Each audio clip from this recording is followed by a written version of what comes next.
What's happening? Well, we're about 12 miles away from our destination, which is probably about just over 2 hours.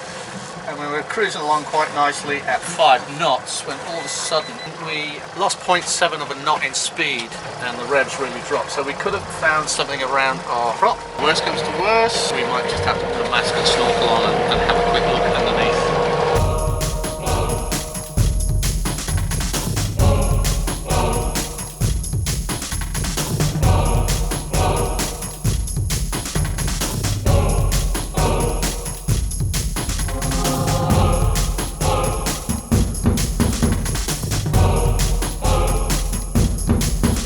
The engine trouble happened on our way back from Poros to the mainland.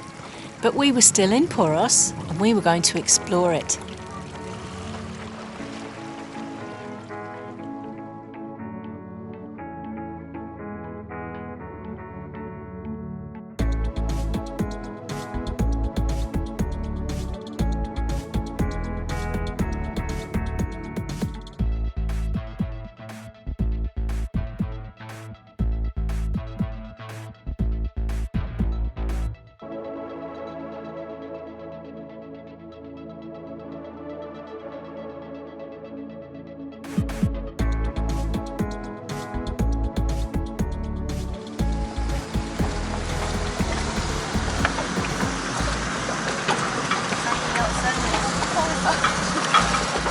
Yeah, I think we qualify for that. This is a mega yacht, isn't it? We think it's mega.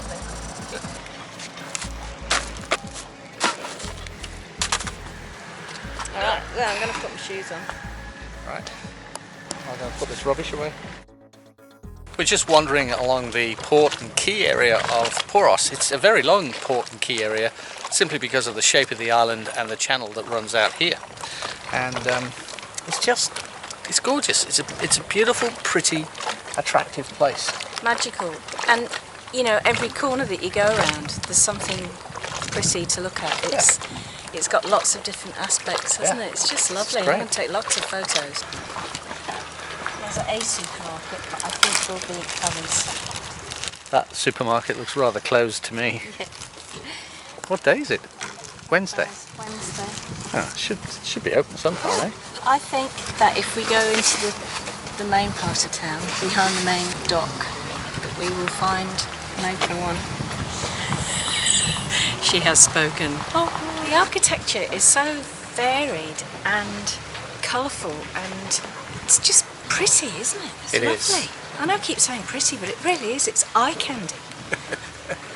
And one of the things that we like to do when we find these new towns that we've not walked around is just find a likely looking back street and go, let's go down there and see where it goes.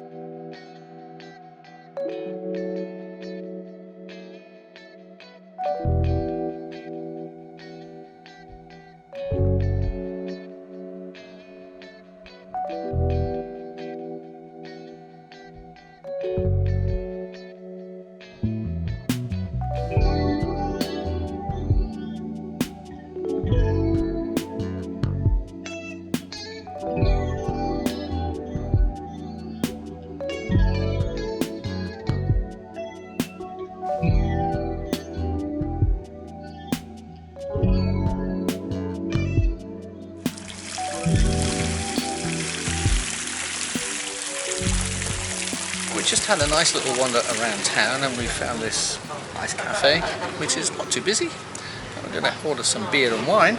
We're also going to have a conversation with our son Luke in Australia because we've got free Wi-Fi.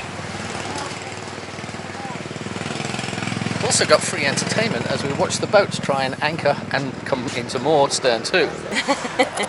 Yeah, so we're in an outside taverna and the speaker's on. Can you hear me? I can, but I think probably best for you to take video off just all right. because the free Wi-Fi is a little bit slow. Okay, I just wanted to see your beautiful face. We did say that we were going to explain to you our plans for our winter haul out. We were having a few email conversations with a very small boatyard in the northern section of the Evia channel of Greece. This boatyard in particular is really good for us because the prices for haul out are half of what everyone else is hauling out. The price of staying on the hard is extremely competitive. It's so good. Being on the hard, you get water, electricity, showers, toilets, use of their laundry facilities, and their tools if you want to work on the boat. You're allowed to work on your own boat, and they'll lend you tools to do the jobs as well. They also have accommodation on site, which is something that we're looking into. It's 2 kilometers north of Limni. On Evia. On the Greek island of Evia. So we're going to be inside the Evia Channel, well protected for the winter. We're planning on being hauled out for 4 months, and we've got a list as long as both of my arms to get completed before we go back into the water for next season. Yeah. We're going to get fit though. We will be fit and healthy. About time. Yes. As long as it's not too cold. And while we're here, we just want to say a big welcome on board to our latest patrons, who are Puckapoo and Bob Herzog. Thank you very much, you two. Welcome on board. Yeah, it's great to have you aboard, and we really, really appreciate that you're helping to keep our journey going. Sustainable. Yes. Yeah. Right now, though, it is lunchtime. Yep. And we're here in this beautiful little bay. Gorgeous. Very close to Poros. And we're going to have wraps for lunch. Yes. This is something we don't normally do. We're actually going to insert this real-time piece of filming into an older video that's going to be released, if that makes any sense. Yeah, just to confuse you. Just to totally confuse you, throw you off the scent. Real time right now, it is around about the 10th or so of November. So it's getting close to the Christmas New Year period. And last year we did a very successful Q&A where you guys asked the questions and we provided the answers. It was great, wasn't it? It was real fun. We had a lot of fun recording that. Yeah, we did. So we'd like to do that again this year. Yeah. So at the bottom of this video, in the comments section, leave any questions you'd like to ask us about life on board, the whole lifestyle change, what it's been like living in close quarters for 18 months, and just basically anything you want to know that we haven't already provided in our blogs or in the videos that we put out each week. And yeah, we'll do our best to answer them. Yeah, so that's coming up it's probably over the Christmas New Year period. Yeah, and right now we'd love to welcome aboard our new patrons. Max K. Schwartz, Denise and Brian Keith, and Henrik Bistrup. Yes, thank you, all 4 of you, for joining our Patreon family. Yes, it's wonderful having you aboard, and as we say to all of our new patrons, you're helping us out more than you can possibly know. Thank you. And don't forget, if you are becoming a patron, we do have a private Patreon-only Facebook page, which when you become a patron, you get automatic access to, so we can have one-on-one chats there, and also we bring a lot of our real-time stuff onto that particular page for our patrons to know what's going on. Yeah, lots of extras there for you. Yeah, thank you. So cheers and welcome aboard.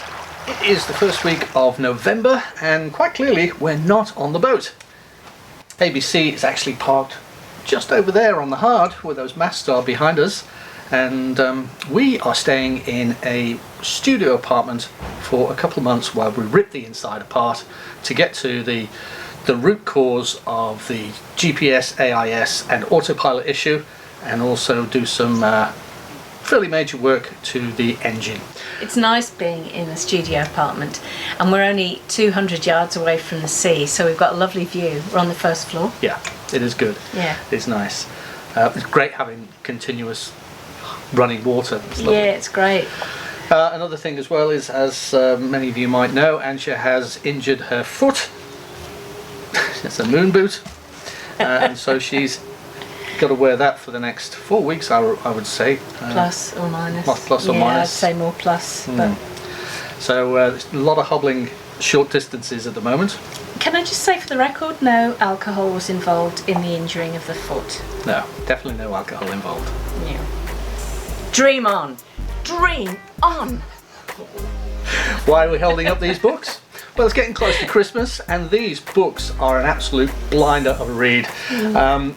The reason why we're promoting them is because our story is one of 8 stories featured in the book. Basically, it's 10 sailors, 5 continents, 1 harbour. They meet by chance in Turkey and tell of their own personal stories of their escape from the rat race. And I tell you what, there's some fabulous stories in there. Yes, we also helped to translate this book from German to English. Yeah. And we got to see the stories before they were published, and Yeah. as we were translating them, I was just like gobsmacked at some of the things people go through to fulfill their dream of living on a boat. Yeah, yeah. There's some really sort of seed in your pants stuff there, isn't there? There certainly is. Yeah.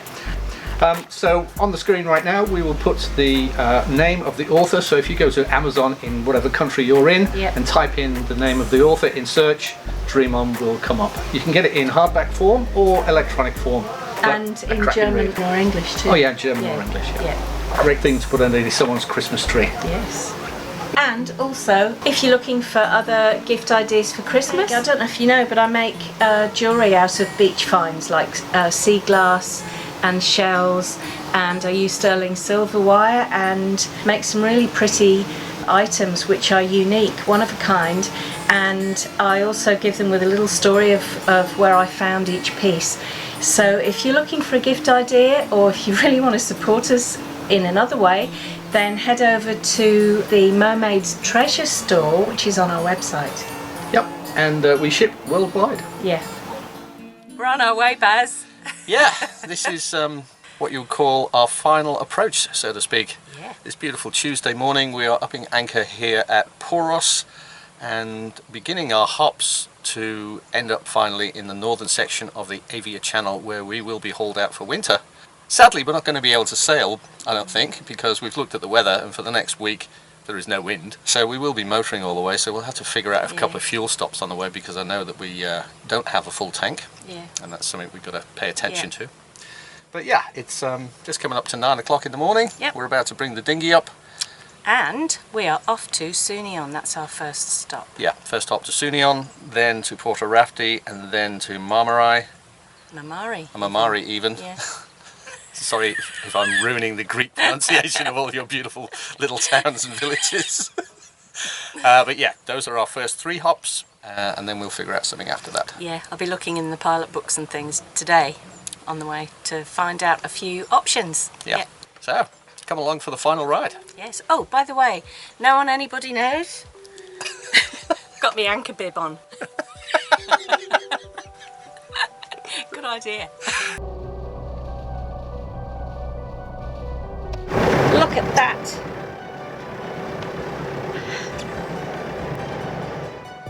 What's happening? Well, we're about 12 miles away from our destination, which is probably about just over 2 hours. And we were cruising along quite nicely at 5 knots when all of a sudden we lost 0.7 of a knot in speed and the revs really dropped. So we could have found something around our prop. So I've taken us into neutral.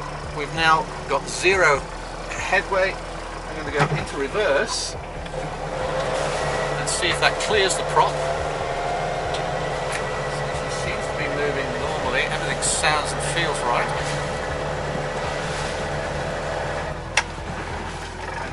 Back into overdrive again. Let's see what happens. We should be able to get to about 5 knots at 1500 revs in overdrive. Worst comes to worst, we might just have to put a mask and snorkel on and have a quick look underneath. Let's see what we've got here. Once we go into overdrive, it takes a while for us to come up to speed and up to revs, just simply because the way the prop is cutting through the water. 4.5 knots. That's close enough to 1400 revs, 4.6. That's better already, isn't it? It's better already. I just don't believe that there'd be that much current here that would take us down by 0.7 of a knot. It just suddenly went as well, didn't it? It was definitely, something definitely changed. What I'm going to do is I'm going to go into normal drive, so back into neutral. Let the prop feather.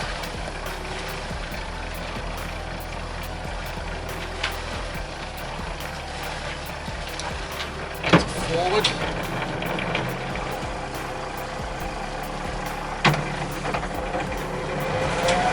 Alright, now we're in normal drive. Let's see what we can do. That's on normal speed for normal drive ahead, like with 3 knots at 2,000, but we do have a lot of smoke coming out of the exhaust, which is more than usual. Yeah, and it's not white either, is it? Might throw the revs up a bit and see if we can clean things out. Yeah, that's not normal. No. How far have we got to go? We've still got 12 miles. Okay. So we're going to here. Alright, well we're going to stay in normal drive and we'll just get there, and when we get there we'll dive and take a look, see if there's anything Around the prop. But I think it's an exhaust issue. Okay. It's the exhaust elbow where the exhaust comes out of the engine. It gets blocked with soot. Oh, okay. That was one of the jobs on the list for this winter, to clean out the exhaust elbow, or even replace the exhaust elbow with a stainless steel one. Let's get from here to here without incident. Yeah. Alright. You know what to do at the end of every video. Give us a like, leave a comment, and of course subscribe to make sure that you don't miss any future episodes of Sailing ABC.